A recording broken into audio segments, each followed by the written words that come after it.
Constitution of India came into force on 26 Jan 1950, since the day is celebrated as Republic Day. But before 50 January 50th day, but before 1950, 26 January was called Independence Day.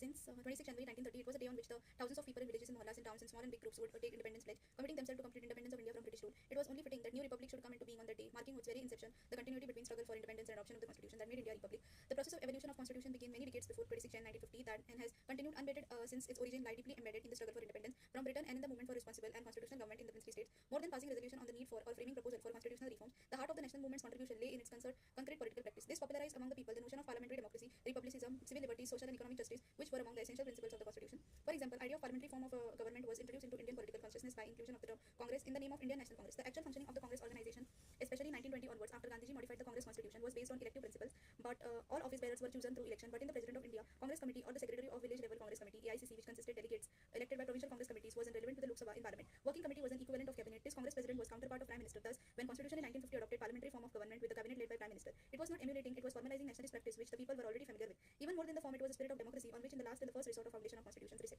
That was inculcated with the people by emotional movement. This found expression in the widespread mass participation. It ensured the place of the adult franchise after independence. Could women have been denied vote in 1950 after Gandhiji has clearly in 1930 had entrusted crucial part of civil disobedience movement into their care? Would property or income qualification coexist with the concept of Daridran and Antodaya? Would the literacy of educational qualification be smuggled into a constitution once Gandhiji had based his entire struggle on dumb millions? The struggle for freedom of the press under British rule was vigorously fought by many leaders, and especially by Lokmanya Tilak, who paid a very heavy price for the combative tone of newspaper. Many of the other newspapers took like the leader Amrita, Hindu, Tribune, Searchlight, Andhra Pratika, Aaj and the national movement. This history ensured the freedom of expression became fundamental right of the constitution and steps of the constitution. Swaraj will not be free gift of this British Parliament. It will be declaration of India's full expression that it will be the expressed through the act of Parliament is true, but it will be merely a courteous ratification of declared wish of people of India, even as it was the case in Union of South Africa. British Parliament, when the settlement comes, will ratify the wishes of the people of India as expressed through the thought the bureaucracy was but freely chosen representatives. Swaraj can never be a free gift by one nation to another. It is a treasure to be purchased with nation's best blood. It will cease to be a gift when we have paid dearly for it. This statements made by Gandhiji in 1922 make us clear that the British did not introduce any constitutional reforms or organs on their own initiatives, but always related to a belated and grudging response to sustained Indian nationalist pressure. There is a myth which has been carefully and often successfully purveyed by British administrators and later neo-imperialist scholars that British initiated modern, responsible and constitutional government in India, and that constitution was merely